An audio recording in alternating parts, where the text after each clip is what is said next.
You should be good. All right, guys. Welcome to Off the Mat Podcast with myself, Mr. Brian Harris, and Keith, who just lost his microphone. So I'm going to go ahead and pick that up for him. Cord just fell out there. All right, guys. I'm back. It's Keith McMillan here, Off the Mat Podcast, and we have a special guest today. Yes. Miss Marissa Ellis. How are you, Miss Marissa? I am fantastic. Thank you for having me. Before we hop into this, little disclaimer. We've been trying to do this podcast for like 3 days now, but Keith here has come up with the, what is it, like a cold or I'm a little sick, guys. I mean, I don't... That's a little harsh. I'm just playing with you. Okay. You know I'm teasing you. You've looked this is the only place for the last 3 days, for real. Any other place I get sick at, a regular job and everything, everyone's like, oh, like sympathetic. This is the only place I can be. Not here. Yeah, they're like, are you a little pussy today? Oh, you're being soft. Yeah. You don't want to spar? As I'm like, with 102 fever. Yeah. You don't want to spar? What are you, scared? What is that? That's supposed to be an excuse or something? I guess so. Yeah, you can mouth breathe. If everybody wants to get sick, they're more than welcome to punch me in the face. Either way, we've been struggling to do this podcast the past couple of days, but we've been dying to do this podcast. You've been awesome as far as being patient with us to get it done, so thank you for that. Well, thank you for thinking I'm cool enough to be on here. Wait, before we keep... Brian, are you in the frame? Like, can you see yourself in the camera? Yeah, I can see We myself. need to move That's the my computer. head right there, bro. Oh, you think the computer's in my face? Move the computer. All right. I mean, you literally can put it over there by Matt's if you want. Good, Are you good? Yep. Cool. Perfect. Good. All right. So, Miss Marissa, coming off of your win at Shamrock FC. What was that? April 6th, correct? Yes. That has to be like one of the quickest stoppages. How long was it? What was the official time? I think it was 36 seconds. That's still pretty fast. It was quick. And I was being patient. Yeah. That was one thing we were all joking about. I was like, why didn't you just like throw one hard shot and walk Zach off? Told told me not to. Like before fights, usually coaches are, trying to get their fighters fired up. Like, you got this, you worked hard, like that, like, yeah, coach, I'm ready. Yeah. But like Zach was like, okay, I need you to be patient. Don't scare Feel her. it out. Feel it out. Be patient. So that's one thing, because you struggled with this fight a lot. Not like you yourself, but like I have never seen anyone struggle to find a fight like I have with you. Yeah. And that's just simply because I chop it up to two things, personally, me, and step in at any point in time if you think I'm incorrect. One, I think it's difficult to find fights for girls. Yes. Way fewer girls in the sports than there are men. Yes. I think that's just facts. And two, you're fucking good. And anyone who watches your videos will see that. Like, you see Marissa striking versus someone else's striking, you're like, there's a difference here. I have a theory about that, but I think I'll save it for... You're holding off on the theory? Yeah, because... You just chopped in with it. You might as well throw it out now. Now I need to know. Well, no, I want to get into her story first. Okay. And then I think you'll see where I'm going with this, because there's a reason why it's hard for her to get fights, because she's not your average athlete. Okay. So I see what you're getting at. Yeah. But just to... But yeah. I mean, I think literally we went through like 5 opponents. Yeah. Which is crazy. Like, one girl literally got arrested before this fight. Yeah, she got, what was it, drug charges or something? I have no idea. Well, at that point, you just don't ask. We'll figure out her name. We'll case net. Yeah, we'll just like, I found out about it casually. Like, oh, by the way, this girl's in jail. We're looking for 2 other opponents. Yeah. Like, oh, okay. Who else has to? She got arrested like the week of. Yeah. We're talking. This is like, what was it like? It was literally like the week of, like 7 or 6 days out. Can you imagine cutting weight and then getting arrested, going to jail? Here's the thing, though, is because we were there for Marissa's weight cut and everything. You were cutting down to 135 pounds, right? And that is a tremendous weight cut to make. Whenever you're not walking around at that weight, like ready to make the cut. Are you? What do you? I'll make sure I'm not cut out of the frame. You're in there, bro. Yeah. I got you, fam. Okay. Which that's a hard weight to make if you're not already prepped to make that weight. If Right. you're not in quote unquote fight shape to make weight all of a sudden. So to have opponent changes, because the weight changed almost every time the opponent changed, right? Yes. So it was like 1 second you're fighting 135, 1 second you're fighting 140, and then finally you guys landed on 145. Yeah, I don't. Well, she showed up something totally different. I don't know. I think 164. Was it 164? I think she was 164. She was in the 60s. Yeah, I know that. Yeah. So tell us about making weight, because this is my favorite story ever, and then we'll start from the very beginning of you getting into MMA and all of your athletics, because you're not like just an MMA fighter. This go around? Yeah, this go around as far as the weigh-in process. The weigh-in process, absolutely. But well, there were 2 girls supposed to show up at weigh-ins. And then, this was like Thursday when we left practice. We were like, oh, I might have 2 fights. Right. Because it's like, which one do we pick? If 2 girls show up, and Zach's like, we'll fight them both. And I'm like, yo, we'll fight them both. Cool. So I get to weigh-ins. I'm probably like 144 when I show up, because I'm more afraid of Zach than my opponent missing weight. So I don't miss weight. If you miss weight, Zach would have been livid. Yeah, and there would have been a fight before the fight. But so not only did the 2 girls not show up, there's like this complete like random different. I didn't know her name literally until they like announced it before the fight.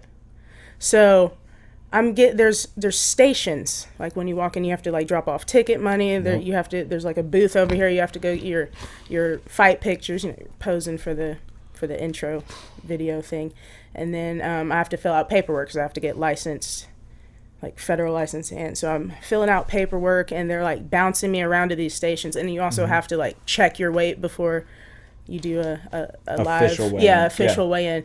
So all this in mind, got my ticket money in, and they call me up to the table. I think one of the color commentators or whatever, he calls me up to the table, and he asked me what my weight is. And I was like, oh yeah, I'm good. I'm 144. I just left my apartment. I haven't officially weighed in, but I'm good. Let's go. And he looks at me. He gives me a look. And there was a guy sitting next to him at the table, kind of like side eyes him. And at this point, like, it's a day before my fight, dude. Like, I'm gonna call you out on this look. You're not right. You're not gonna like get by with you're not gonna like low key give me a look. Like, I'm hangry, I'm thirsty. I've been through it. I mean, this is my 3rd opponent. I was like, yo, what's that look for? He's like, oh, no, we're good. I was like, no, dude, you gave me a look. Yeah. He's like, no, we're good. We'll call you up. Go get your photo. So I'm like, okay, yeah, whatever. So I go back where all my teammates are. I sit right next to Zach, and I get to work on my paperwork. This same guy comes up and was like, hey, Zach, I need to talk to you real quick. Oh, no. And because I'm petty, I'm filling out my paperwork. I don't even look up. And he's like, Zach, I need to talk to you. And I'm like, it's regarding me. I just got to throw that in there. And they go off, they come back. I still don't look up for my paperwork. Zach sits down. He's like, yeah, you got some water? And I was like, yeah, I have 2 liters of coconut water to chug, after I officially weigh. He's like, cool, give me your paperwork. I need you chugging that right now. Oh, shit. This girl is coming in. She looks about maybe high 150s. I was like, what? So I'm chugging coconut water. And by this time, we're getting called up to the stage because I think we're like, 20 minutes out. He's like, all right, take my cell phone. I'm going to have you weigh in your clothes. I have leggings on. I have sweatpants on. I have a T-shirt. I have a jacket on.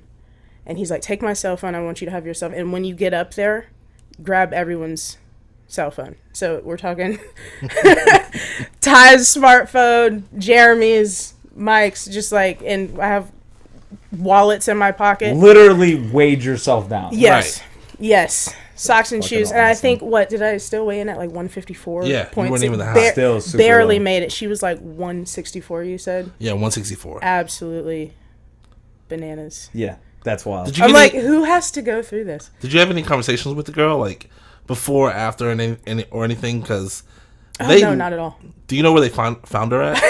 No idea. I have no idea where they found. I didn't even ask. Like I said, I didn't even know her name until right before we were about to get it. Because at that point, it doesn't matter. Like I'm. Right. No, here. I mean it's a. Yeah. You're just adding to your body count. So yeah, you went through the process at that point. You were just looking for someone to actually fight. Yeah, and we didn't think she was gonna show up. So going through all of that, Keith and I were talking to you the other week. I think it was before your fight. How we were talking about how you got into fighting in general, and you had kind of told us that story. So I kind of wanted you to just give like a layout of how you got into fighting, because you weren't initially in fighting whenever you started like being an athlete, essentially. Yeah. Like you were an athlete before you started fighting. Exactly. And now you're fighting, and we're struggling to find you fights. So, Yeah. Go ahead, Keith. You're from Lee Summit? No. Born and raised Kansas City. Kansas City, that's right. Yeah. I forgot. You're not from Lee Summit. Not from Lee Summit. You have how many? She like just about shoved I know. her fucking is fist on down the your mail. nose for that. She's- God No. damn. KC's on the mail. I've never understood this. What does both parents in your life? Yes. Siblings? Yes, I have one older brother. You got an older brother? I do. Really? 9 years older. Oh shit. 9 year You play any gap. sports? Yeah, he swam competitively, and so he was got a swim scholarship, and then finished out with water polo. That's not something you hear about every day. No. No. People like getting a swim scholarship and then doing Yeah. water polo.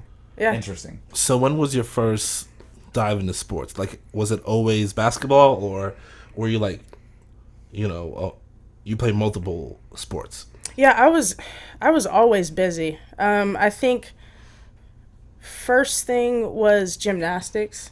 I was in like gymnastics at like 6 maybe. Then I think we moved on to like t-ball, Yeah. and then coach pitch. Softball was actually my jam early Really? on. Yeah, played first base. When actually is pretty this? solid. Is like high school at this point? Oh no, this was like You're still little. yeah, little. little. Okay. Yeah. So coach pitch into t-ball, and then I wanted to compete. I was always competitive, and just playing softball. Missouri weather. Where'd that drive come from? Because, like, were your parents, they have great jobs? Like, are they middle class? Like, were you guys rich, or like? No, Dad. I mean, we grew up in this area, sort of like middle class. I had everything I needed, not necessarily everything I wanted, but we were. Were you always ahead of your friends? Like, were you always number one? I guess. I had the drive to be. Yeah. Okay. Well, I mean, growing up with, like I said, my brother's 9 years older than me. Right. Like we had to. It was hard out there. We had to fight. It was hard out there. Yeah, like did you know swimmers? Like, do you know how much food that they eat? Teenage boys. Oh, they burn calories. And oh my god, there was he would polish off boxes of ice cream sandwiches like in one sit down, like cereal bowls or like Yeah, I can do mixing that. bowls full of cereal. Like there was never. I had to fight for my food, guys. I had to fight for my Serious. food. It was serious. But yeah, and he never let me win. It was never like, he big brothered me. Yeah. So I he believe would, it. like, if we were playing, one-on-one, and he would knock me over. He would run through me. Like, I would cry. He wouldn't care. I would cry. He wouldn't care. Yeah, so, he didn't let me win at anything. So we did softball. So when did basketball take over? Because you're doing softball. So I know a few chicks that, like, play softball through rec league into junior high, into high school, and got scholarships. Yeah, it was really just the... Okay. All right, so yeah, I found basketball just because Missouri weather, man. It's, as a kid you want to play, and then it would, it would rain, and then the field would be soaked. You can't even practice for like weeks at a time. Right. So eventually I was like, Dad, I want to compete. So we found an indoor sport, and with basketball, shoot, like rain, snow, sleet, or hail, you're playing. no, definitely. that, yeah. I'm trying to think of the games. So did you start playing in junior high or high school? Let's see. I've probably about second or third grade. I got involved in like a little Y league, little rec league, and then third, fourth, I was playing pickup with like on boys teams. Yeah, in the that's city. Yeah. That's really how I got, and then probably later, fourth grade-ish, I found like a competitive girls team to play on. AAU. Yeah, it was like Okay, an that's what I AAU. figured. And then from there. That second one was a little bitch clap. Love you, Keith. Sorry, guys, we're back. We had a little brief guys. interruption. Memory card was being stupid. Literally stupid. Not our fault this time. But anyways, Miss Marissa, You were rudely interrupted by our equipment malfunction. Okay, so we're at the T-ball, and I know we talked about, so you got into basketball around 2nd, 3rd grade. Yes. You played with boys, which I think kind of gives you an edge when you have to go back and play with the ladies, the kids, the females. Because boys are rougher. Yeah. And obviously with your brother being in your life 9 years, obviously I doubt at 2nd grade he's just fucking bowling you over. But you have a different mindset. Yes, absolutely. You have to, I mean, you can't back down. Like, because you don't want to be treated like the girl in the group. Like, you had to earn respect. So yeah, like, no, I mean. And I truly do believe, like, that came from, having Big Brother. Because it's like, if I, like, he would beat up on me until, like, I cried. And it's like, eventually you just stop crying. That's part of, like, you get up and you try again. And you get over it. Did you get in a lot of fights in elementary or junior high or high school? No, I didn't. Okay, listen, I grew up in this area. I'm in North Kansas City School District. Right. And I say that to say this. There's, not a lot of kids that looked like me. And then, so you don't. So you kind of had that factor about you that no one wanted to mess with because you were one of the few, I'm guessing, African Americans there at school. Yeah. Which does play a big role. And I know now that we're in a fight game or, it's different now. It doesn't matter what the hell you look like. But in school, it can be intimidating. As someone who grew up in Florida, I know where that comes from. When predominantly your class is white. Yes. So they look at you as like. Well, I mean, you stand out and you don't want to be, that hot-headed kid. Yeah, you don't want to causing trouble. Yeah, so no, it wasn't that at all. I didn't get into fights. Did you feel like because you were one of the few black students that you had to hold yourself to a different standard? Yeah, absolutely. Yeah. Yeah. So just had to behave at all times, like not. I mean, it's just one of those things that you're always mindful of. Yeah. Of how you present yourself because you stand out. Right. Obviously. Brian, I'll explain a little bit to you. Basically, no, because if you're not in that world, you don't know what it's like. When you're one of the few black people or any. I was in the same situation, the exact opposite though. Yeah, but you were still a white kid as opposed to like. When we did anything that we were black that was negative, it was kind of because, oh, you're black. Yeah, it makes sense. It makes more sense. So you always had to hold yourself to a different standard, whether you're around a bunch of kids anyway. And they're always waiting on you to display your blackness. Like, there it is. We knew that was in you the whole time. Yeah, we knew that was coming. So it's a different world. As a white kid and with a bunch of black kids, it doesn't matter what you do. Because you're still, in their mind, set up for success. Us, we have a short leash. A real short leash. In the moment that we step out of our comfort zone, then it's like, oh, there's Marissa. Yeah, we knew it. That's the black girl that we were all worried about. Yeah. So it's a different world. Okay. Does that make you uncomfortable? It did. It did. It didn't until you started talking like that. I didn't feel like there was a separation there until you said something. It's not really a separation, but it's just like growing up as kids. Yeah. Growing up with. No, I get it. I didn't need it explained to me. I get it. Well, I wanted people out there too. I used Brian, but it was for the viewers too. Yes. Yeah.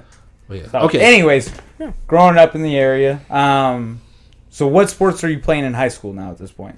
Oh, in high school, let's see. I was mostly dabbling because of all of the injuries. I think freshman year, I ran a little bit of track. Obviously, basketball was the main go-to. And then even after like my second knee surgery, my junior year, I went out for softball again. So I revisited some softball, and then my senior year. I didn't even know you played softball.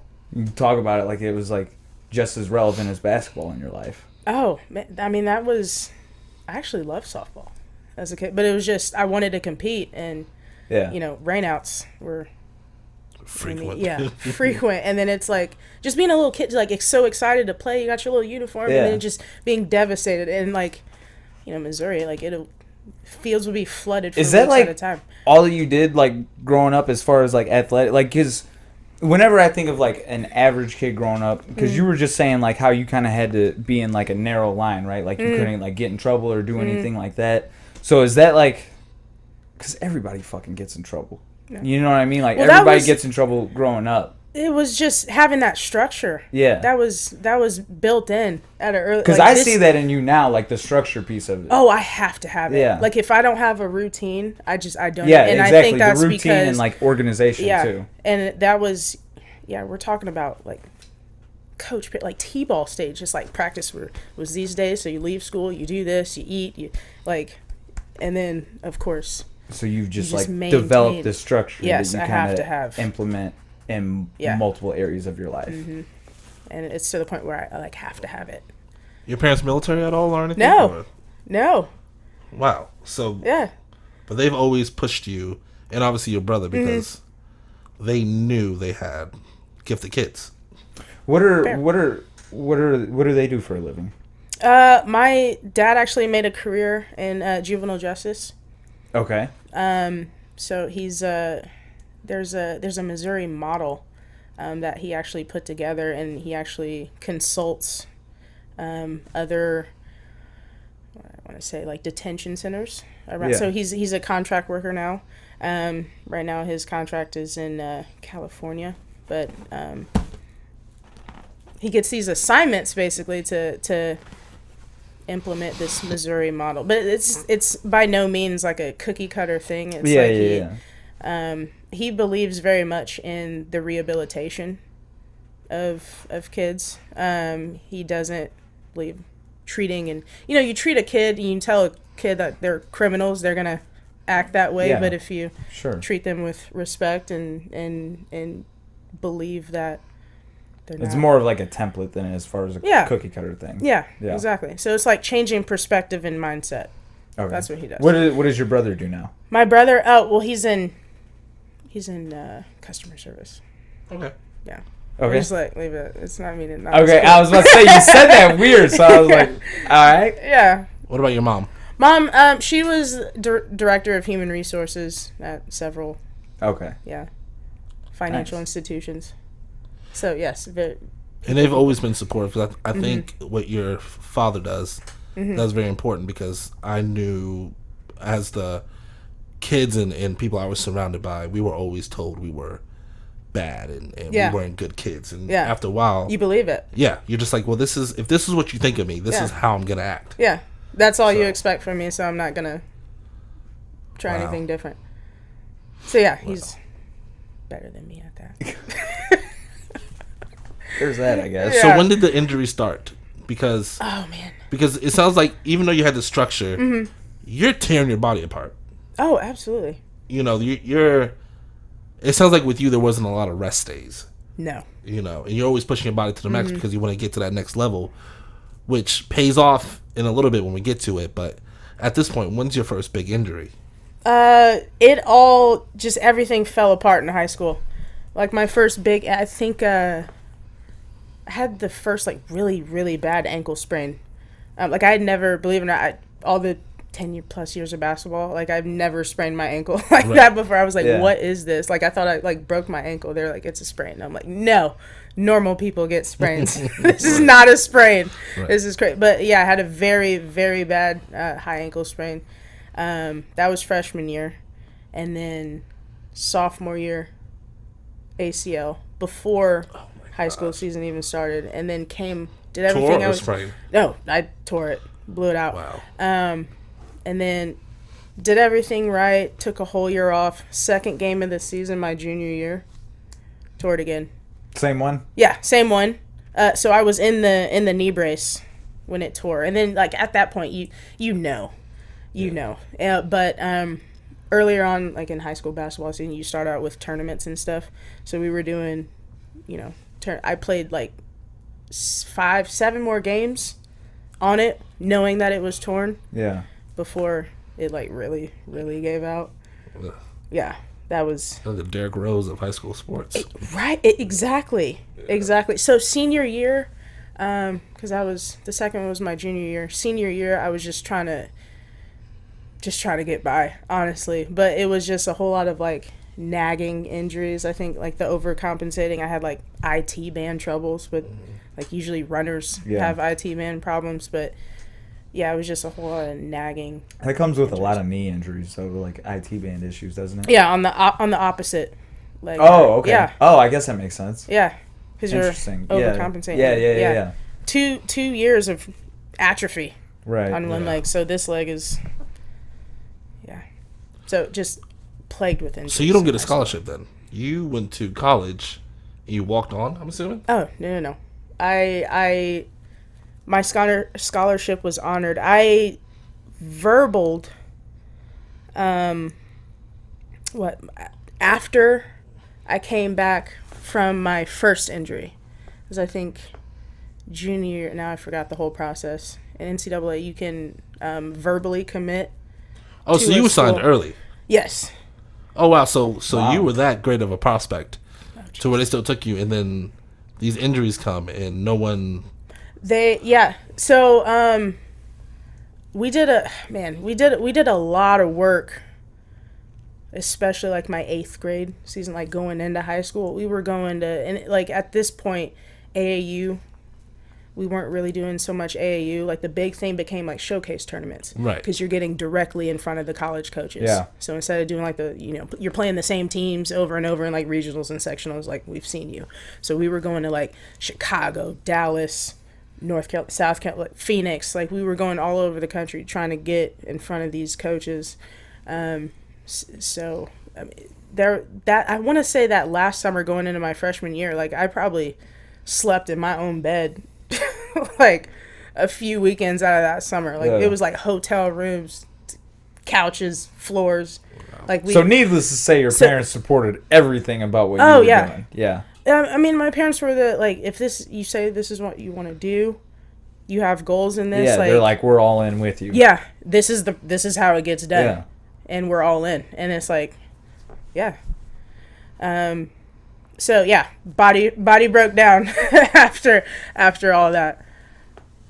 So Are you hiding these injuries? Because it's not like you have to report in. I mean, you already got like these.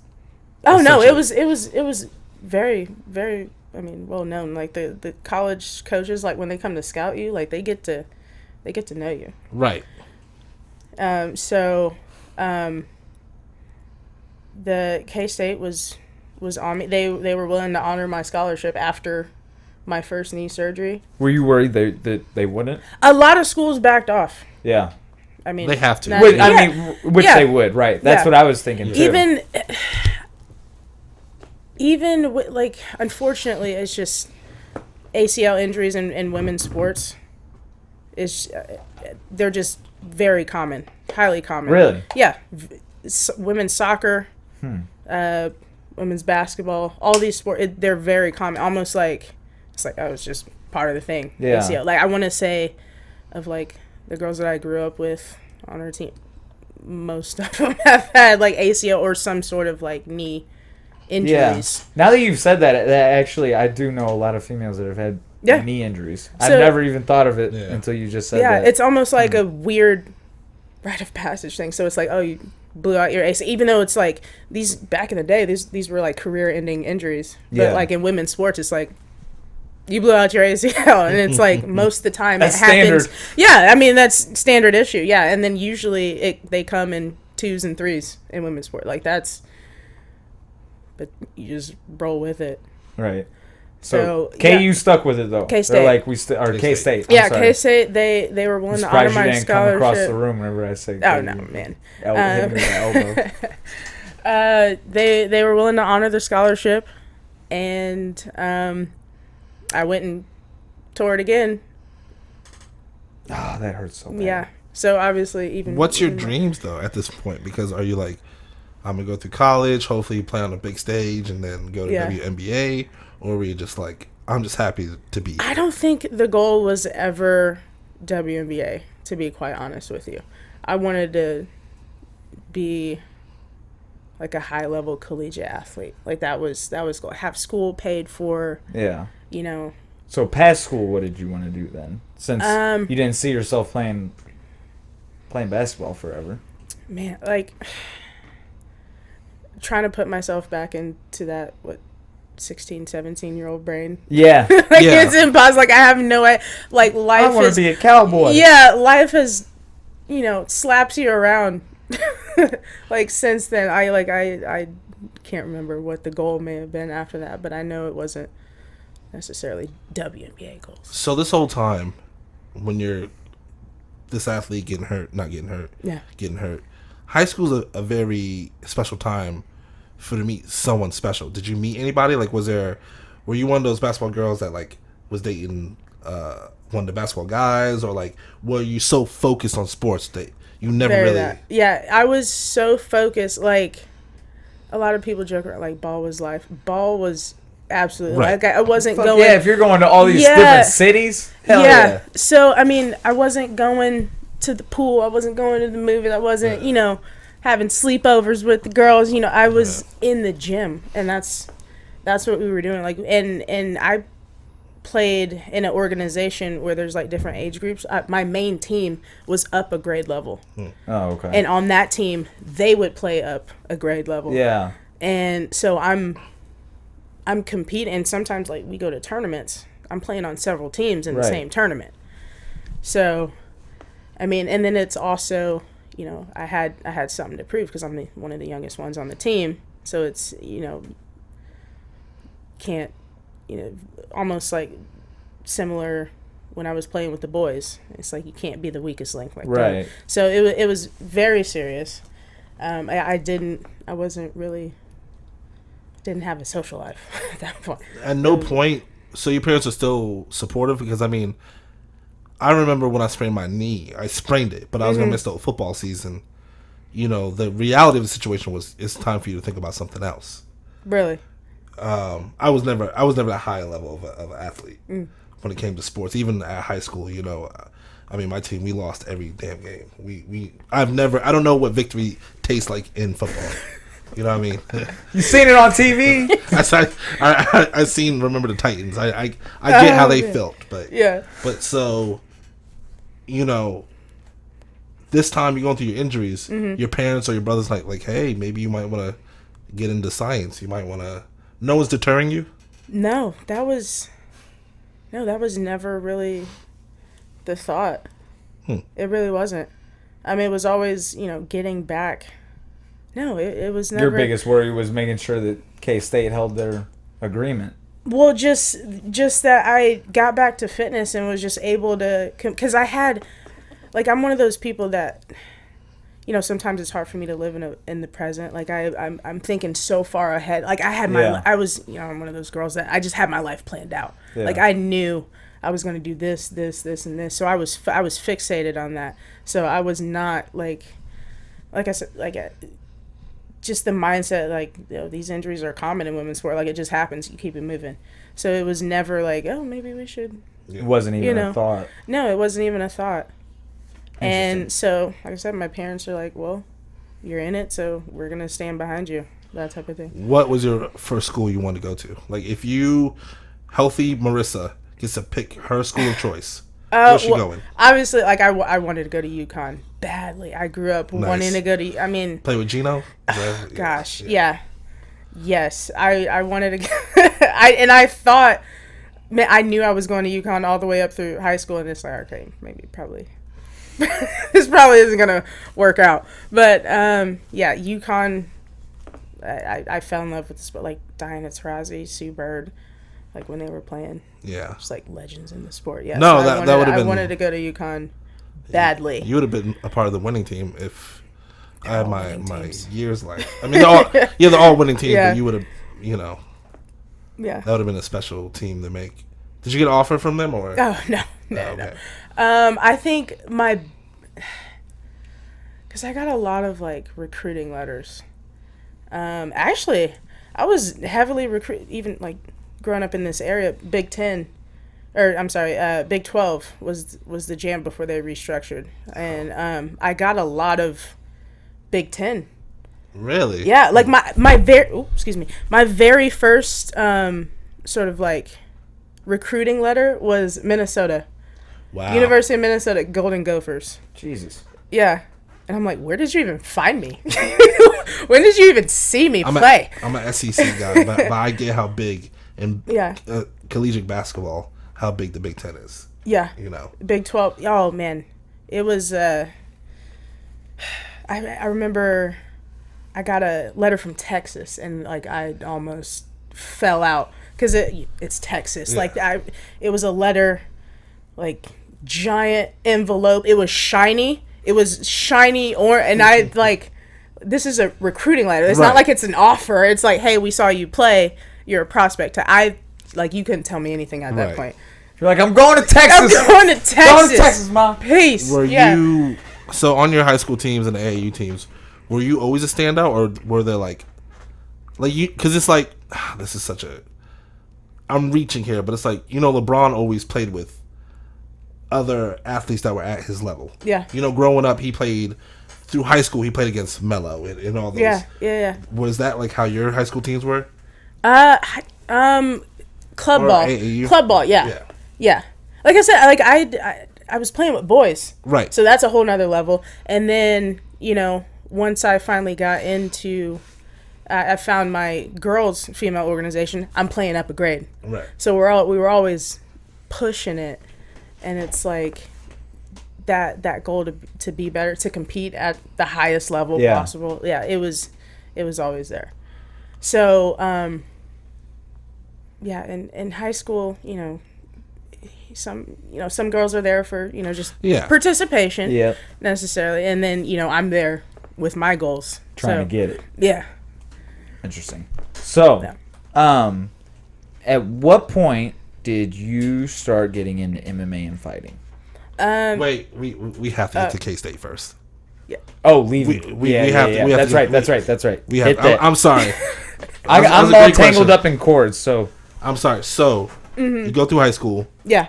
Now you're at K-State. They honor the scholarship. I go.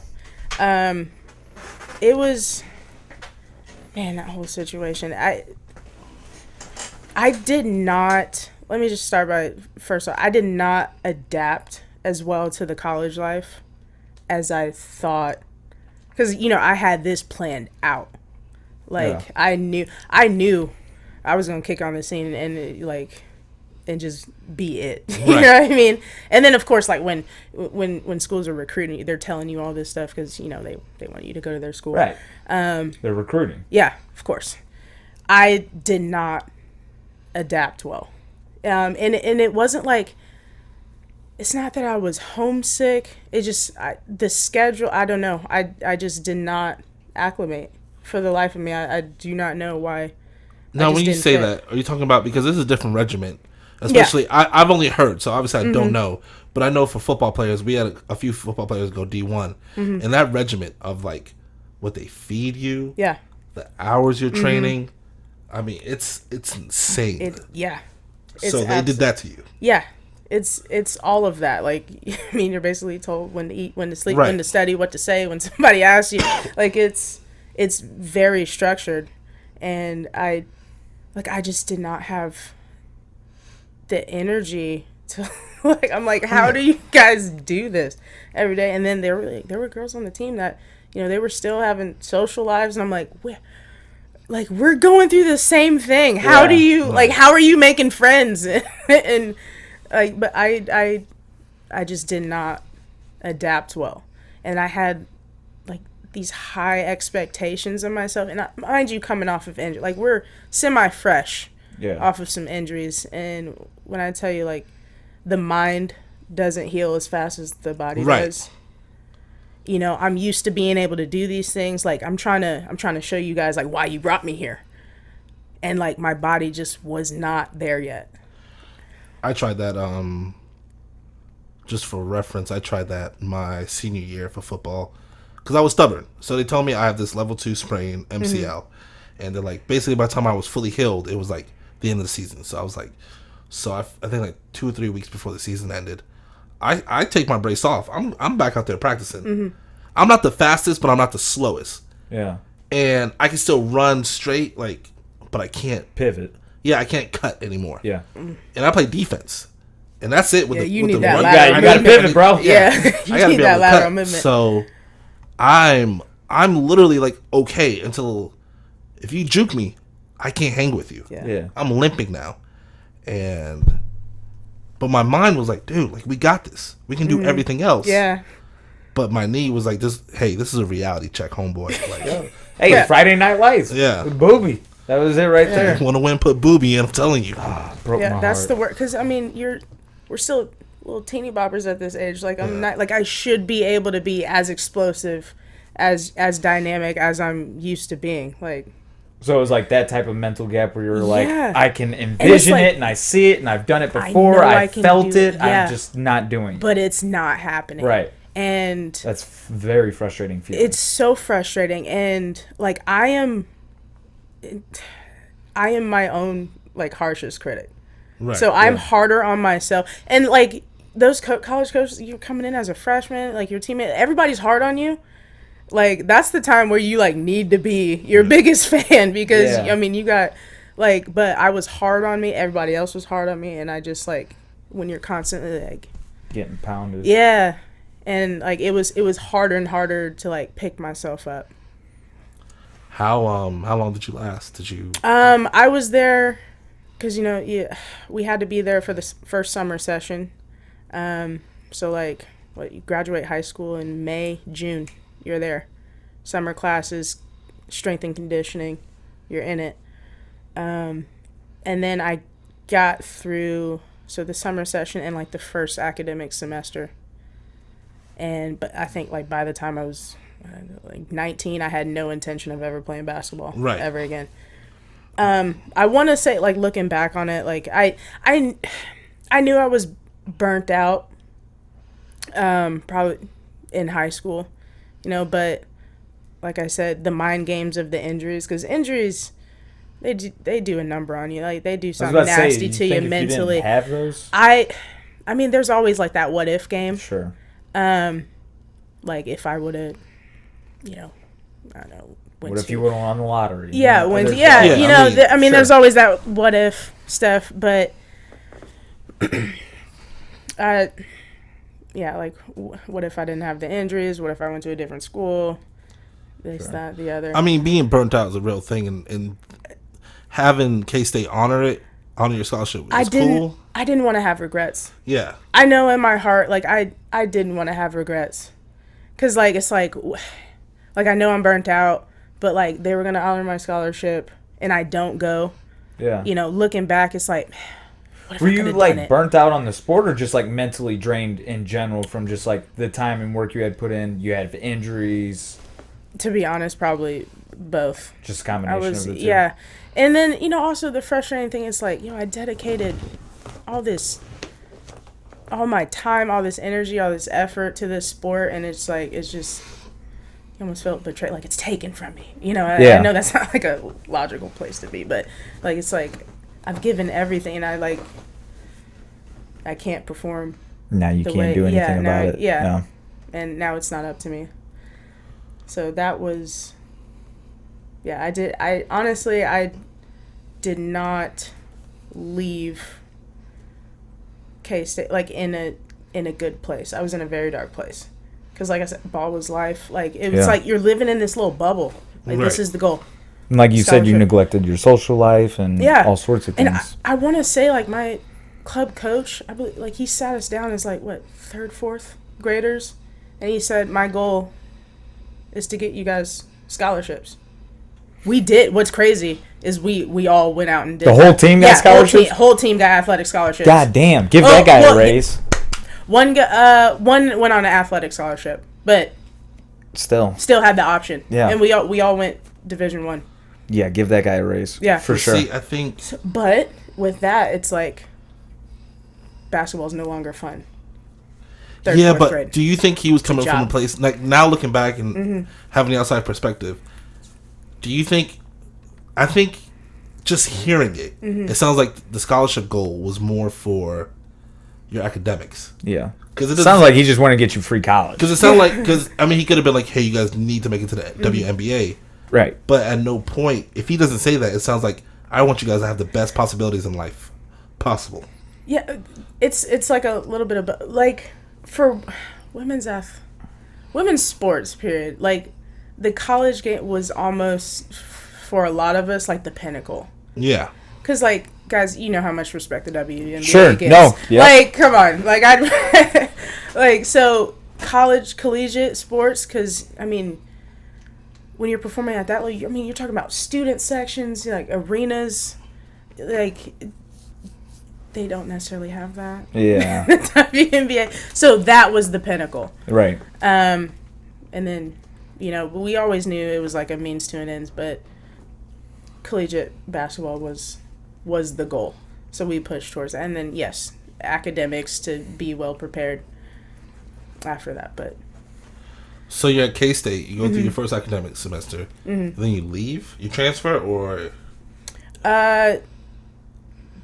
Basically, yeah. I think when we went home for, like, winter break or something, even my mom picked up on it, and we actually had a conversation not too long ago. But she knew at that point, like, something changed. Like, my heart wasn't in it. And, you know, I'm there. I'm in it. She was like, well, I don't want to say anything at this point because it's like, you got what you wanted type of thing. Like, you worked so hard for it. Like, it's just... but I couldn't get over that slump. And I never said anything, but it wasn't too long, like, after... winter break where I went back and I was like, nah. I'm done. Yeah, I'm done.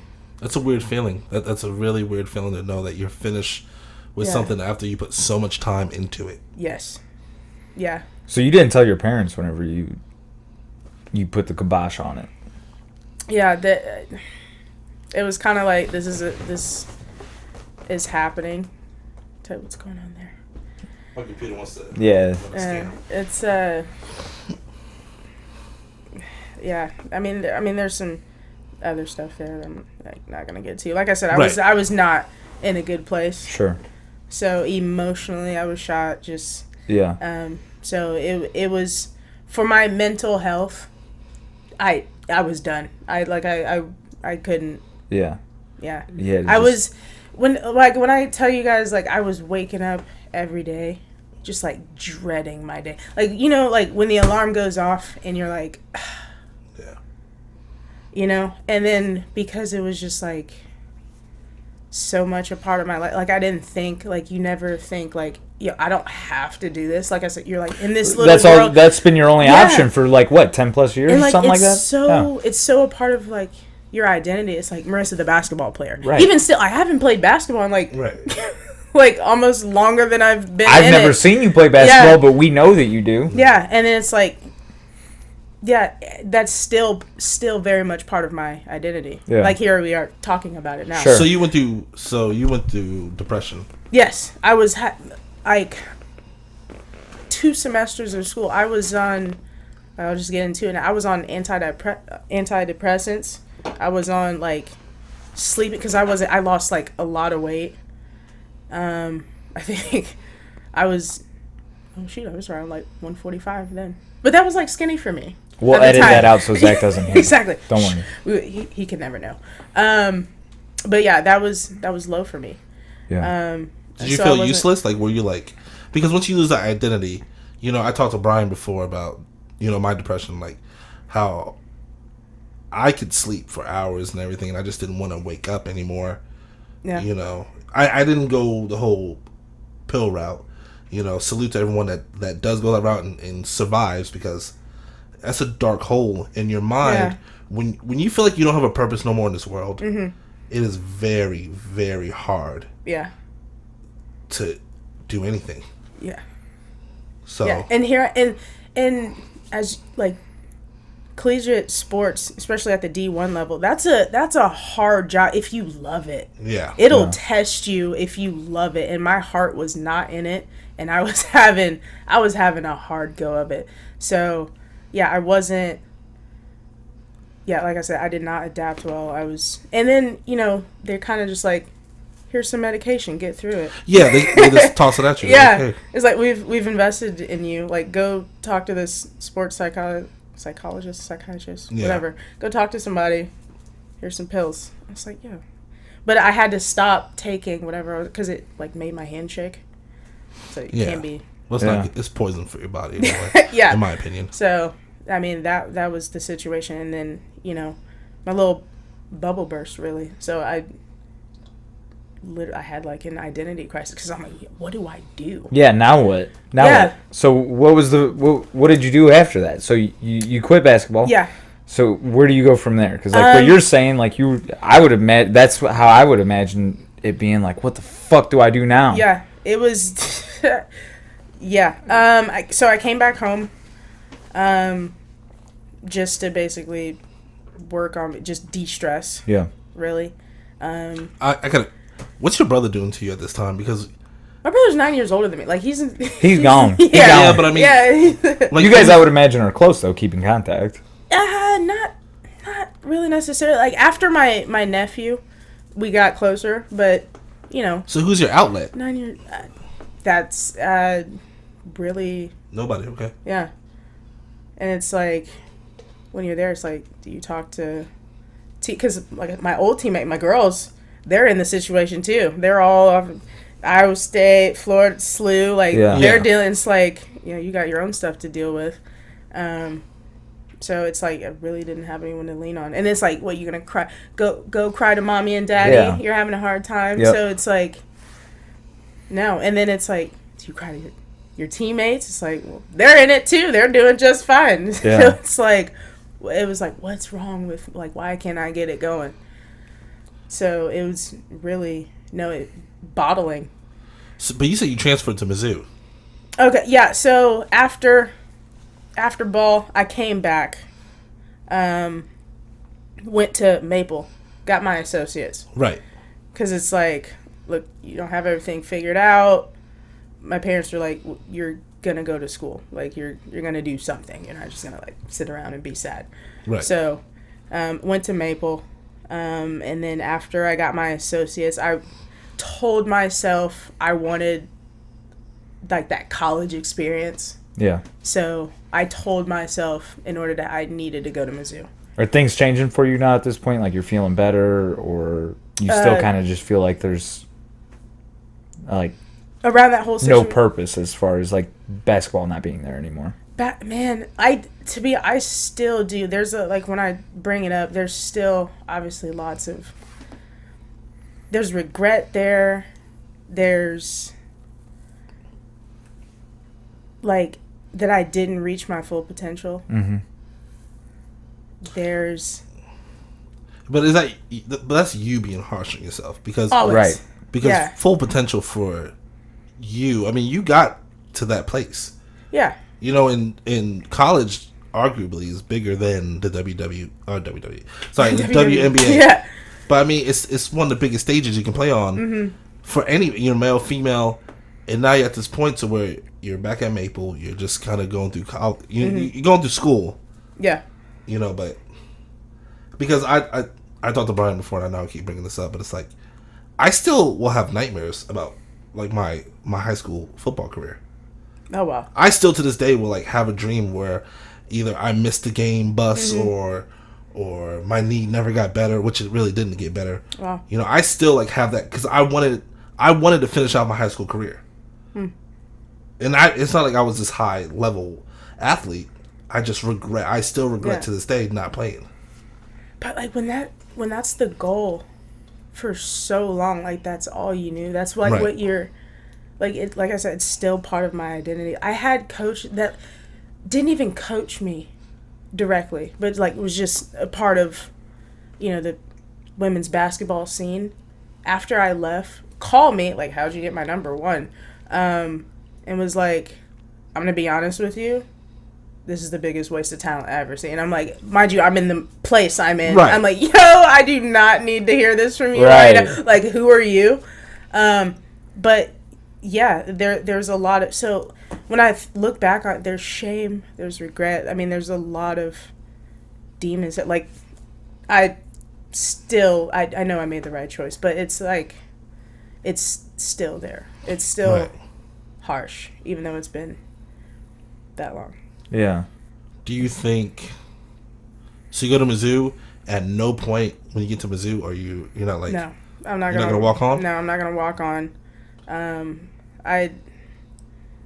Like I said, I told myself I needed to have, like, that college. I need to go to college football games. Right. And I need to participate on that level. Mm-hmm.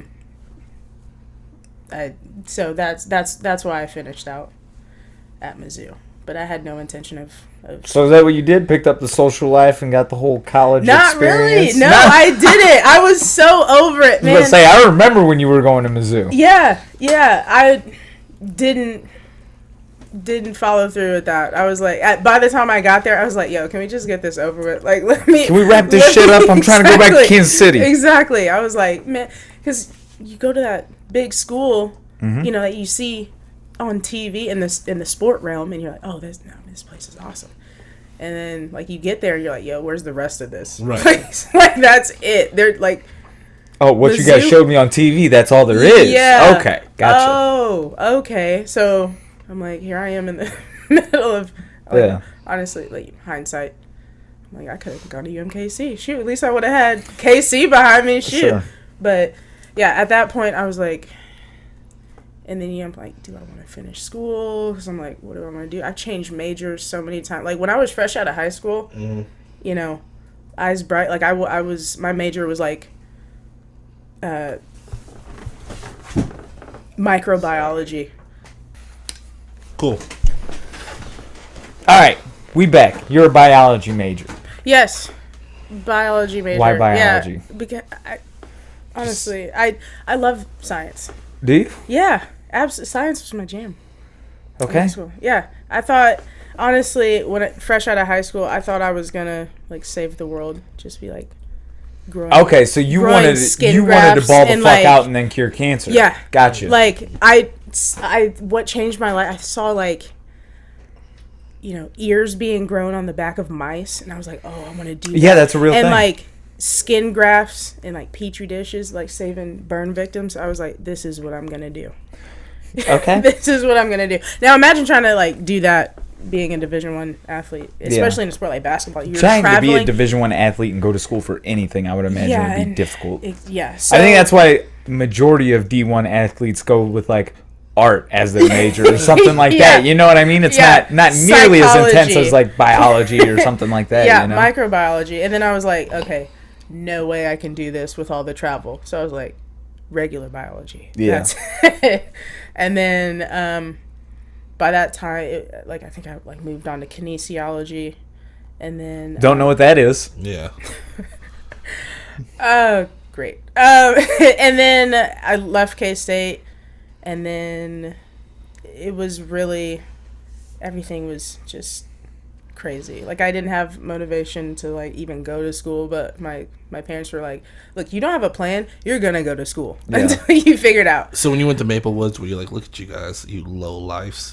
No, low levels. No, honestly, by the time I got there, because we had to pay for Maple Woods, because what was that, like the A+ program? Oh yeah, that was a real thing. Oh my god, I blew that off in high school because I'm like, I'm gonna get a athletic scholarship. Like, what do you mean? I'm not doing 2 years at Maple. Yeah. Wow. I think all I had to do was like write a paper and do a presentation. Yeah, you had to like, I remember A+ was like you had to like attend a certain amount of days of school. Like you couldn't miss more than like 4 days or something like that. That wasn't a problem. And then you had to have like a certain GPA across the board, and you basically got free community college. Yeah, no, and then you had to do like community service. I was in like student council and leadership, so community service. Yeah. And then my parents never let me miss school, so attendance was on point. And then I had to go to practice. Yeah. And then NCAA, like those the clearinghouse, that thing is there's a portal that you have to like log in with, like so you have to maintain all your So like that stuff wasn't an option. So I think I literally just had like a paper or something and a presentation that I just like didn't do as a backup because I'm like, I'm about to be a Division I athlete. Sure. Yeah. And then, I don't need this A+ program. And then like when boom, a little bubble burst and I have to come back, I'm like, wow, that presentation would have been handy. Let's pay for some Maple. So it wasn't like when I got there like, you low life. I was like, you guys are smart. Nice. Because now we're paying for this. And then went on to pay for some Mizzou too. That's money. Yeah.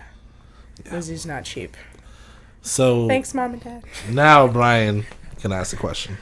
So now at this point, Yeah. when do you get into MMA? Ball is no longer life. Ball is no longer life. So I was like trying my hand. This is it when I came back from Maple. So we're in that little time frame, working on the associates.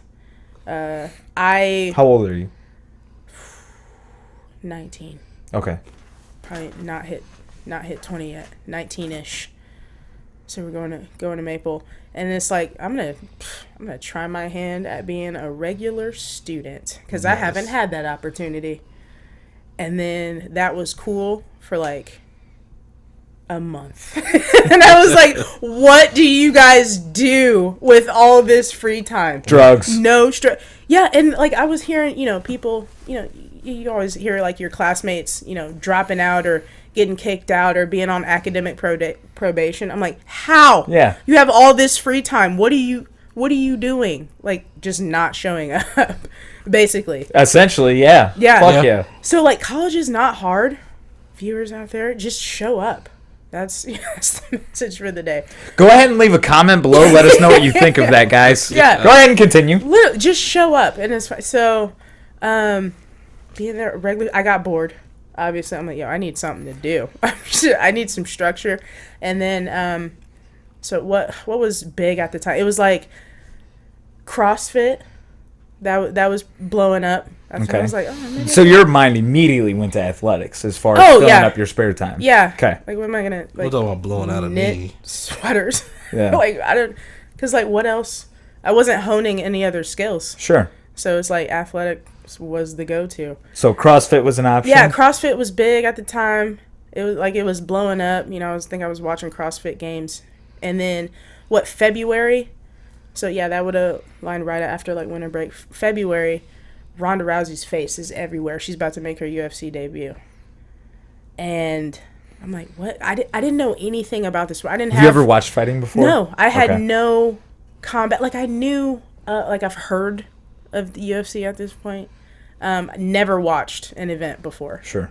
Before that fight when she fought Liz Carmouche, but I remember like her face was absolutely everywhere, and before I even like made the connection, like okay, she's a fighter, just like how she was being marketed. Like they weren't just selling a pretty blonde. Like they weren't just selling sex. They were marketing like a world-class goddamn athlete. savage. Yes. Yeah. Like baddest woman on the planet. I was like, what is going on here? And mind you, like I come from women's basketball. Like it doesn't get like people make jokes about it all the time. Like we just don't get the respect like that the men's game does. And I'm like, wait. You're going to tell... Dana goes from women will never fight in the UFC. This girl comes along. Not only is she makes it, like, blows the doors open. She's going to headline this card. Yeah. She's the main event. Yeah, she's the main event of this card. And they're not... Like I said, they're not just selling sex. And I'm like, what? They're, like, respecting female athletes like this over here? Let me go get a little bit of this. Like, where do I find this at? And then, like I said, I grew up like right across, like from 152. Yeah. 152. And I'm Googling like places to train, and then Impact pops up 5 minutes down the street. I'm like, what? Let me go check this out. And Impact, like when it was down in the basement, you had to go through like all the. When Impact was a thing, now it's not even a thing. R.I.P. Yeah. So I go in there by myself. I walk in, I'm getting my tour. Now, mind you, you have to, like, walk through, like, the lifting area of all, like, the figure people, like... Guys on steroids. Amazon. This is what you were looking for. Guys on steroids. I wasn't going to go there, but, yeah. I'll go there. Guys on steroids. Right. And then, all, like, the Amazon looking... Because there was a lot of competition athletes in that gym. And I was like, whoa, okay, not going well for me. Yeah. Right. Because... Yeah, I was eating a lot of Chipotle at the time, so I got a little fluffy. I got out of shape. Okay. Looking for something to do. So I get back there, and I remember Rob Kimmons was coaching at the time. I get back there, and he stops class. He's teaching class. He stops class to, like, come up and introduce himself to me. So I'm, like, super intimidated about, like, you guys are punching each other, choking each other out. Like, what is and now going everybody's on back staring here? at me. Yeah, and then like he stops class to say hey. And then me being me, he's like, you can either watch, you can get in on this. I'm like, of course I'm gonna get in on this. But just like the respect that I was met with, because I mean obviously they could have, I was like probably the only girl in that section, like they could have weeded me out quickly. Yeah. And I think maybe if I had a different experience, I might not have stuck around. But, sure.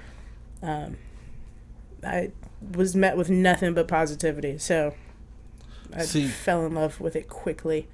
People kind of forget the big monster that Ronda Rousey was. Yeah. Because I was in LA around that time. I was in LA when she headlined that card, and I remember the jiu-jitsu class went from like maybe 2 women to all of a sudden half the class was women. Yeah. And now we have Sundays, which is women only jiu-jitsu. Yeah.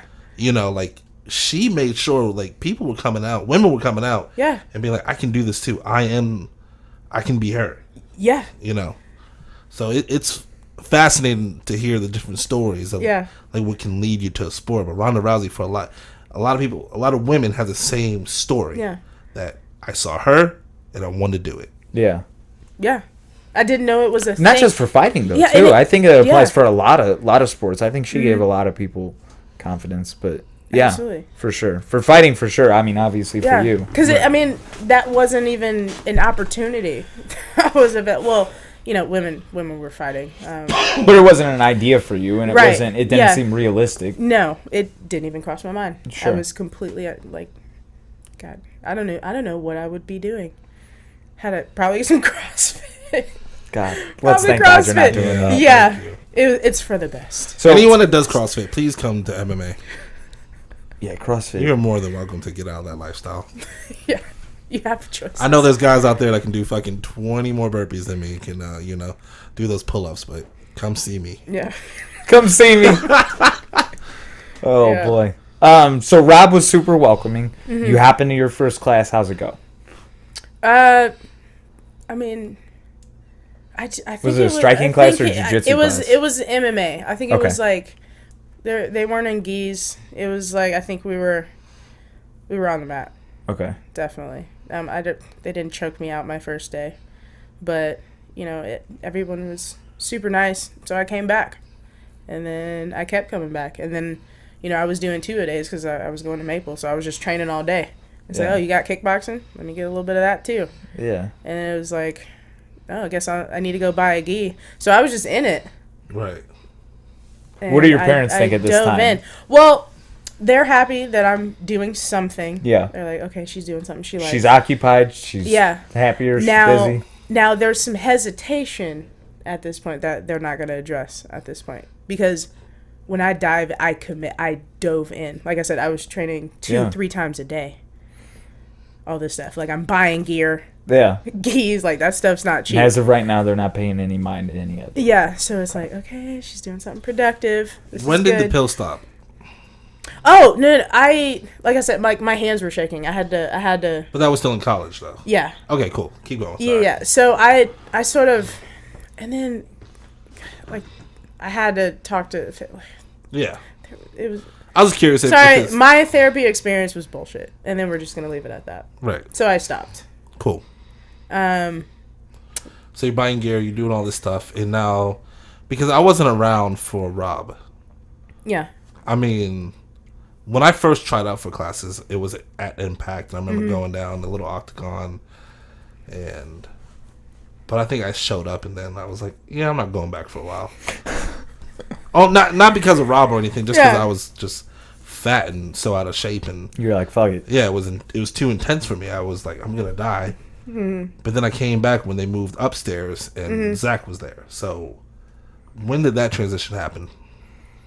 Because that was a transition for you too, right? Yeah, this was like I didn't train under Rob, so I just trained under Zach. Like I knew Rob, I met him and everything, but I was never a fighter under Rob. Okay, well, I never fought under Rob. So I was training, and then it's like, oh, I decided to go to Mizzou now. So I would like come back and train while on breaks. And then one time I just came back, and then now the gym's upstairs. And now there's this new guy. Right. And it's like, well, because at the time Rob went and opened up his gym, and I'm like, whoa, I don't know this Zach guy. Yeah. Do I go stay with Rob? Right. But I was contractually obligated to Impact. So Oh wow! So you would have went with Rob if you could. I probably would have. Yeah, because I Wow. mean, he was my intro to the sport. Sure. You know, and it's like, I don't know. I mean, That's who you were comfortable with. Yeah, he you was don't know good. Zach. Yeah, he It's was just good some to me. random guy. Yeah. I mean, like I said, I had nothing but positive experiences, so he was good to me. Yeah, was like, I probably would stay- have done the same yeah. thing if I were you. Yeah. Loyalty. But, you know, because when I was at Mizzou, didn't cancel my membership. I was freezing it for like Right. Yeah. semesters at a time. So I would like have to call like, I'm still at school. And then so, you know, when I came back, Zach was here, and I'm like, oh, this guy's cool. He's not so bad. Were And you then- were we upstairs whenever you came back and met Zach, or were we still Yeah. downstairs? Okay. You guys- Because I think I remember the first day that you came in, like after coming back. Yeah. And we were upstairs. Because whenever Yeah. I started, we were downstairs for like a week, and then we were right Yeah. upstairs. So I didn't even know that. So I never experienced glory downstairs Oh, okay. of Okay. Impact. So it was just upstairs. And actually, like when I was calling, like to freeze the, because there was a mat that worked behind the desk at Impact. Oh, okay. The whole time, like I thought I was talking to that To Matt. that Matt, and it was And then Matt Waters. yeah, and I show up and he's like, "Hey, I'm Matt." I'm like, "Oh, you're okay. This is what we're doing now." Yeah. Because I remember when you showed up, and they had explained to me that it was like that you were going off to college, and you Yeah. were like pausing your account, come back, or you explained it to me, I think, because I don't know, you and I were partnered up that first week that you came back, one of those days, and that's whenever I realized, like, once I was partnered up with you, I was like, oh shit, she knows what the fuck she's doing. Like, this ain't a fucking gang. It's not a game. Like, I have a legit training partner Yeah. right now. That was the thing that was most exciting to me, because I was like, okay, I'm training with a girl. Like, I don't think Yeah. anything of it. But the second you started, like, actually using technique, and you were, like, using your athleticism and everything, I was like, oh, I got a fucking for real training partner right now. Like, she's Yeah. going to push me. Like, Yeah. this is dope. So, I remember that first week whenever you came in, like, seeing you... Yeah. Seeing you go. Was it weird for you, like, meeting Zach, since you had gone from Rob to Zach? Now you're in a whole new gym. Kind of a whole new gym. Yeah. Whole new instructors, new faces, because you didn't see me beforehand, and I was one of the new faces, I know. Yeah. Keith, you might have been there then at that point. I think when I first came back, because I went out, when I first signed up, that guy was there that gave me the Jeff. contract, Jeff. Yeah. And then I got injured. I had my surgery, and then when I came back, Matt was there. Okay. Okay. So So, when I came back, were both of those upstairs? yes, actually, Okay.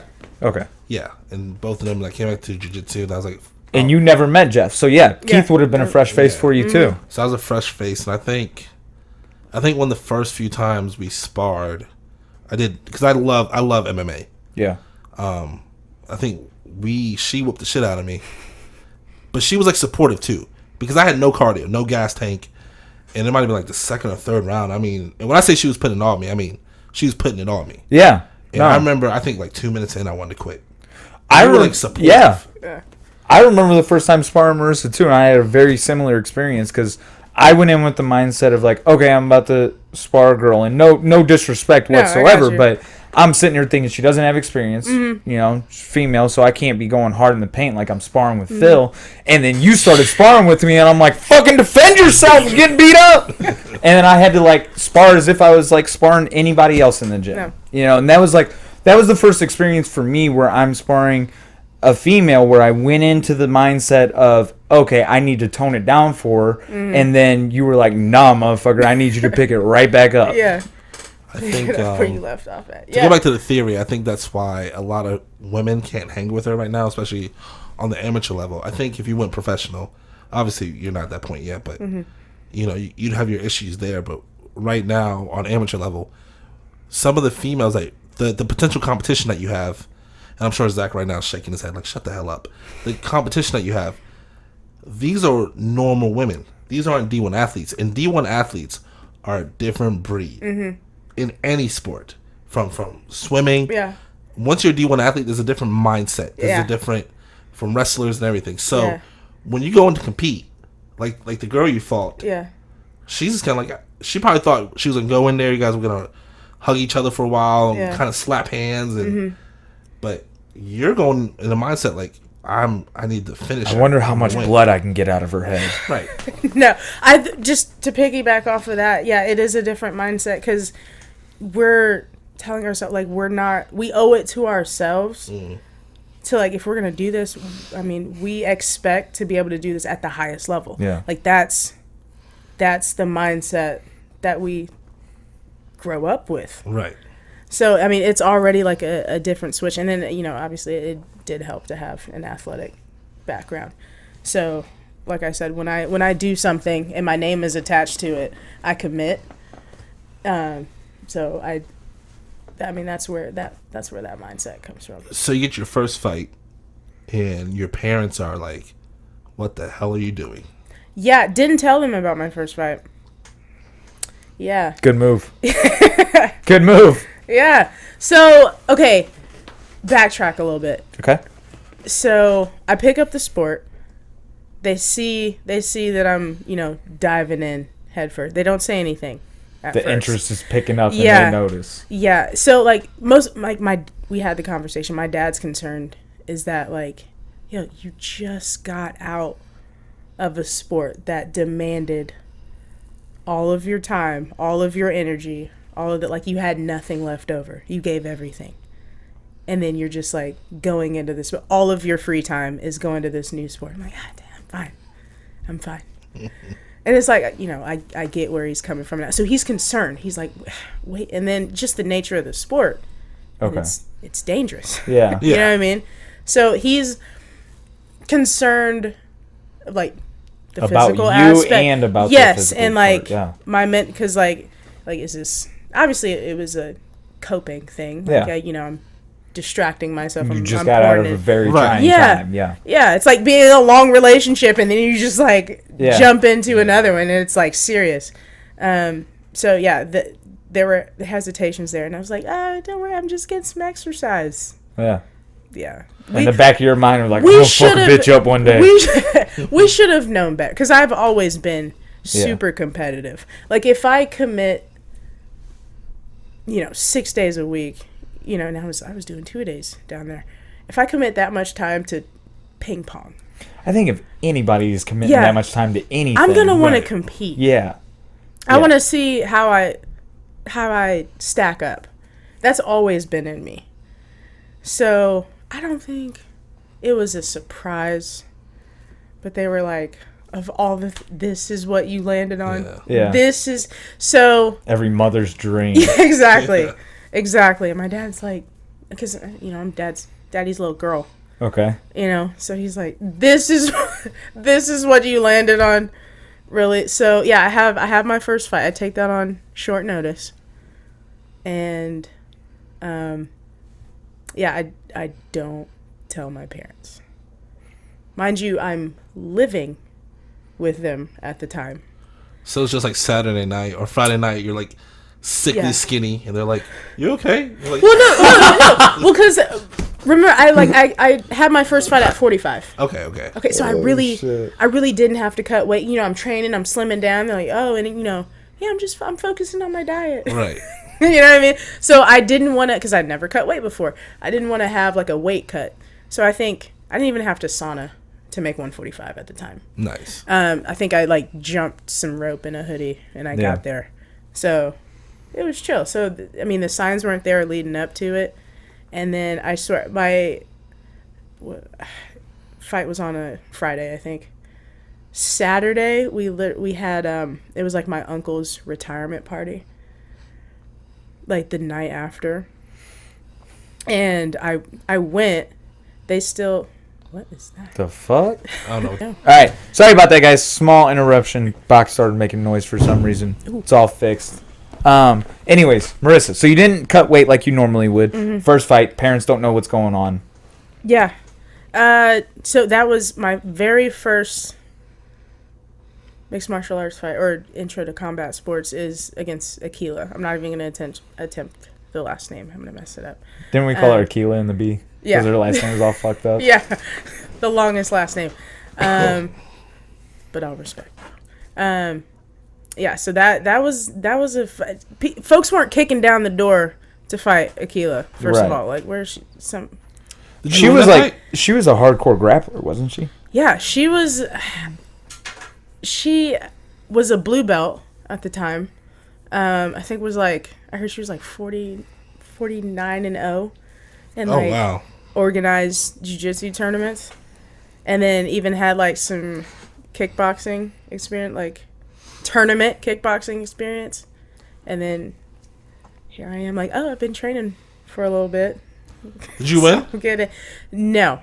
I got submitted. Okay. In the third.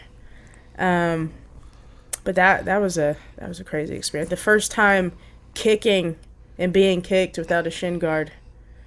I mean, it was a lot of firsts. Not really feeling it in that moment, and then all of a sudden you're limping after the fight. Yeah, I had a tennis ball on my ankle. After. Yeah. I was like, oh wait, what was that? And then I'm like, God, my ribs hurt.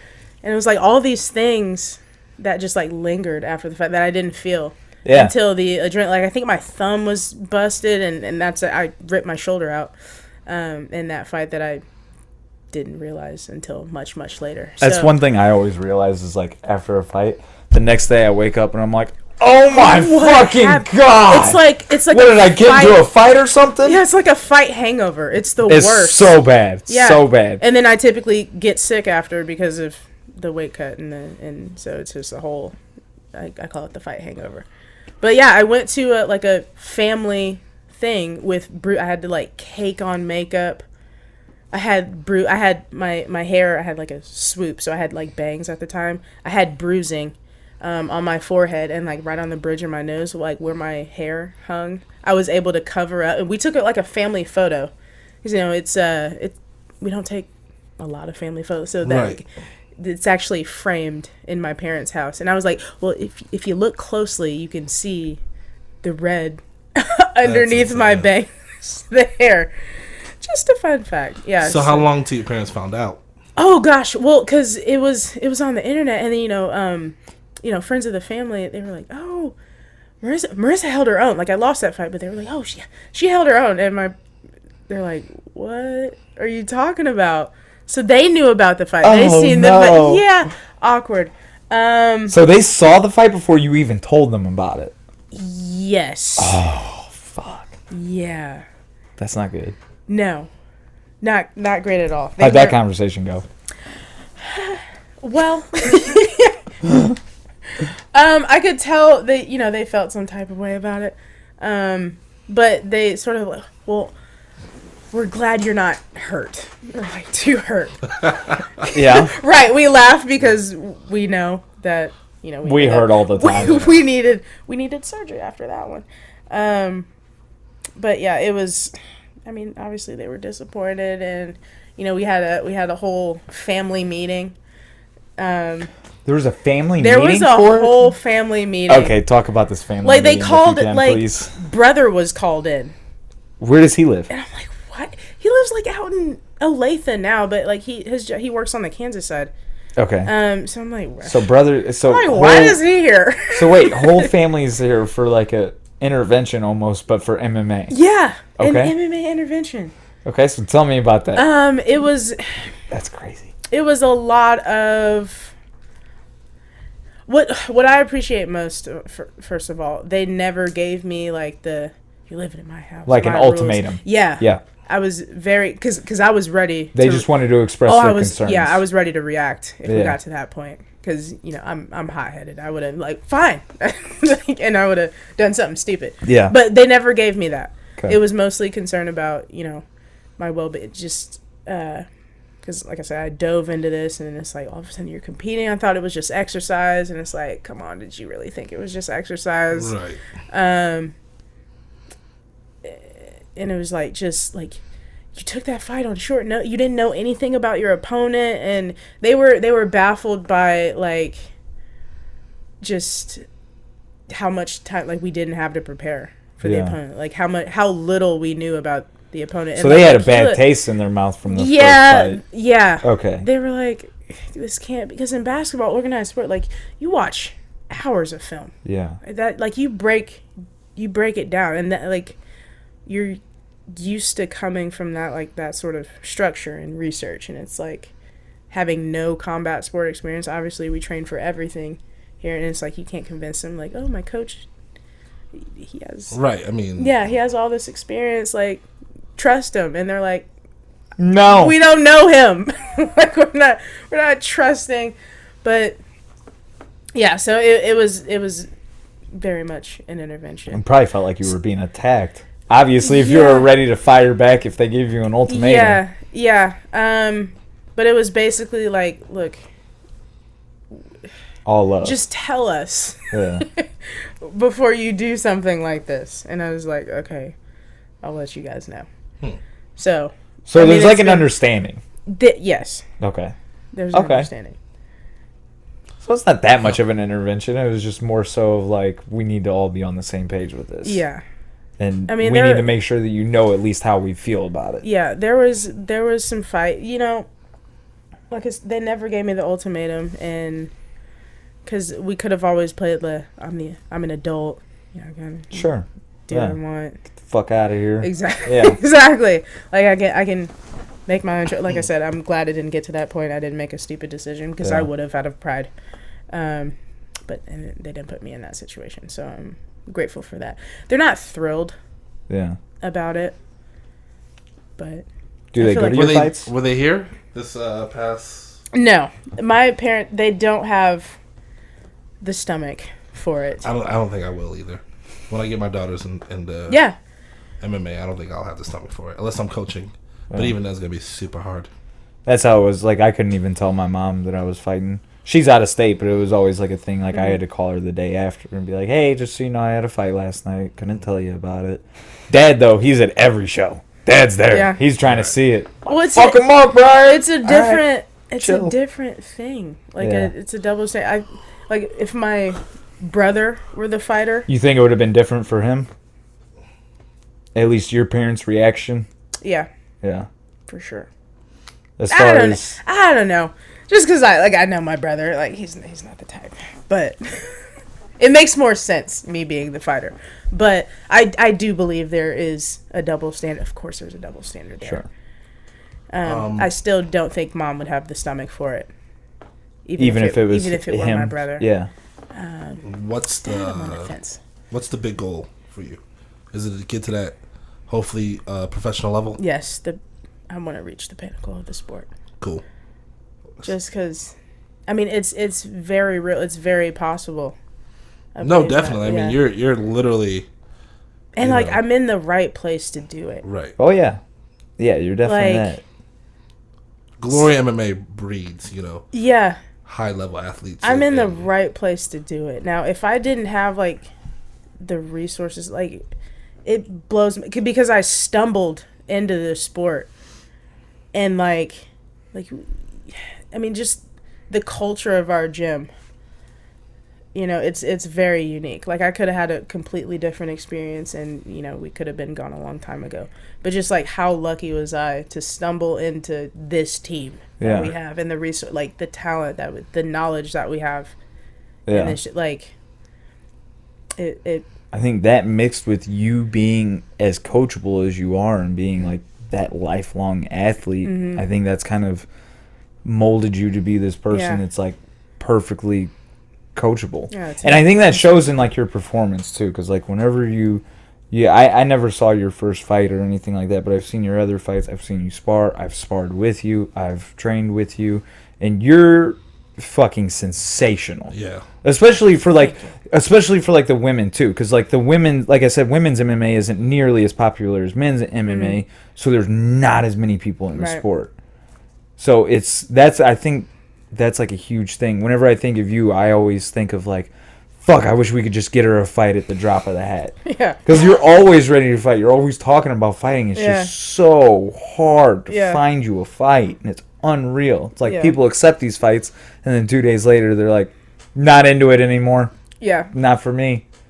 And it fucking blows. I mean, that's just women's sports in general. There's no shortage of guys wanting to compete. Yeah. Even if no other reason than to just, like, say they did it or to, like, flex or just, like, guys in their egos. Yeah. Just, like. We have those. Yeah, but. I mean, I think I might be one of those if I was to ever take a fight. It would just to be like just to flex, just to be like I just bought. To flex. Just I did it because I know at my age there's only. I mean, it's the reality of a situation. Being 30, I'm about to be 31 in 2 months. I couldn't imagine being like, this is my career. And Hey, Phil's 31. But Phil has fights and everything. Yeah, what you got? I've never cut weight in my life. You know, like, there's a lot of things that I would have to adapt to. But if I was to do it, it would to be like, I did this. If you ever have to cut weight, I'll hold your hand. Thank you, man. I got you. That. I got you. That's great. I have to cut 50 pounds, so don't worry about it. Oh, Yeah. that's a lot of hand holding. Yeah. But, anyways, Miss Marissa, so how many fights have you had now? That would be number 4. So 2-1 in MMA, 1-0 in kickboxing. 1-0 in kickboxing. Yeah. What is, if we were to give you the steering wheel to your life, which you pretty much already have for the most part, Yeah. but if you can just drive your life however you want it to go, how does it play out for Marissa? How do you play it out? What do you do? I don't know. Honestly, I'm at the point where I kind of just like, I go with the flow. I don't, just learning from just how tricky life is. Like, cause like I said, I was that person that like had every chapter of my life planned out. Yeah. And then life was like, oh, you think you know something. Yeah. I got something for you. It seems like you still have that as far as like your everyday life, but not so much for the MMA piece. Yeah, I'm not so fixated on like having a planner. Like once this stops being fun for me, I'm not gonna do it. Yeah. Like, cause I'm not gonna put myself in a position where I feel like obligated. Yeah. Cause then, cause That's what happened with basketball. I've been there. Yeah, I've been there, and it's like, don't keep falling for the same thing. So as soon as it stops being fun, like, you know, there's days where it sucks, you know, and you just have to get through it. Gotta be but honest like, with yourself, you know, like when it really, like, I really just don't enjoy it anymore. That's when gotta find something else to do, and I don't know what that might be, but yeah, I'm not gonna limit myself. How is it for you? Because I know that like in the past, and we'll wrap this up soon because we've been going on for like 2 hours now almost. Oh, sure. We'll wrap this up soon, but how is it for you? Because I know like getting fights and things like that is like one of the hardest aspects of your career specifically. And it seems like it used to bother you a lot more than it does now. Obviously, it still bothers you. You're always harping on Zach. But before, like whenever we couldn't find you fights or he couldn't find you fights, it was always like you could see it in your face. Like, she's fucked up over this. Yeah. You know? I don't think the energy's changed. I still get pissed. Like it blows my mind.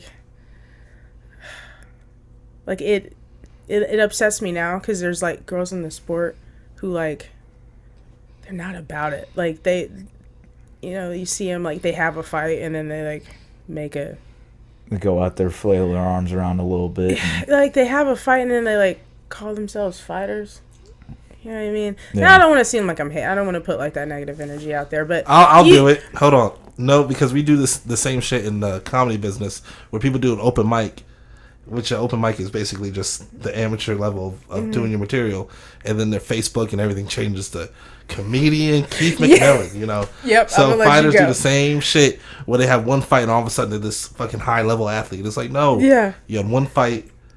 It wasn't a great fight. Like, and it kills me. I'm gonna be salty for a little bit. Like, it kills me. Like, you have a fight, and then all of a sudden you have like an official page. Oh, that kills me. The official page. Don't make an official page after one fight. Oh, the God. official page. The official MMA page of like you're still an amateur, dude. Like, don't. Oh, that drives me crazy. But yeah, so it's like people want to flex like, oh, I'm a fighter, and like post videos of them training. You're like, but you're not really about that life. Yeah. Especially when you're the exact opposite. You don't post shit. No, I'm a very private person. Like, if you don't ask me, I won't open up. I won't share. Like, I had to be active with, you know, promoting this last fight. I signed a bout agreement to say that I would do just that, promote the fight. But yeah, I mean, people want to call themselves fighter and like pose for pictures and gym selfies, and it's like, oh yeah, when it we comes always down, see those gym warriors. 'Cause- My favorite are the ones that haven't had fights, but they're fighters. What? Oh, those are real things. Oh. Those are real. Yeah. Oh, no. Don't worry. The second we shut this mic off and this camera off, I'm going to drop some names for you, and you're going to be like, shut the fuck up. What? Yeah. That's a thing. That's a real can't thing. say I That's a have real respect for thing. that. Because my goal is always competition. My passion... What happened? He's making funny faces. No, I didn't know if I was in the camera. My passion, it's competition. I love competition. Yeah. I love training. I love, that aspect of it. But the goal is always competition, like competing, just seeing where you match up. And it's like, it's a performance. It's like, let me show you what I've been working on. Yeah. That's why I love it. Well, dope. Anything else? I'm good. You want to go ahead and I know you don't post very much stuff, but you want to plug your Instagram, Facebook, anything like that? Yeah, well. Anything help promote yourself? Marissa's looking for a fight. Anybody looking, you need to contact Zach if you're trying to match her up with someone. 35. Well, shoot, most of my fights been at 45. Yeah. Yeah, she fights at 35. Don't be fooled by that. Yeah, that one fight I had at 35. Yeah, well, that's going to be my goal, to get more active. And I have a Twitter account, haven't logged into it since 2014. In the social media life. Oh, boy. Yeah. Instagram, I think I have it by default because I have Facebook. But yeah, you can find me on Facebook. Marissa in Ellis. MySpace, Tom's her best friend. That's still a thing. What? No. Did I ever delete? Deactivate? Oh, mine's. I don't even. Mine's still around. Is it? Just I want to see that someday God. soon. I think next episode of podcast we'll be doing a notebook episode, right? Yeah. Has it been 3 or 4? It's been 3 or 4 weeks, so I'll bring. Okay. So I'll bring my journal in. Next podcast episode will be a notebook podcast. We don't have any upcoming guests scheduled as of right now. Still looking to get that 100 subscribers so we can get Mr. Zach on here. But we really appreciate you coming on here. Yeah, thank you, Marissa. This was. And me personally, I still have a lot of questions that I didn't get to ask. We can part 2 it. I would like to part 2 it Yeah. at some point for sure, because we took up 2 hours and I still have questions. Yeah. I'm sure you do whenever you're in a clear state of mind, Yeah. not so sick, more high energy. Yeah, this is a different conversation you and I will have, but yeah. Okay.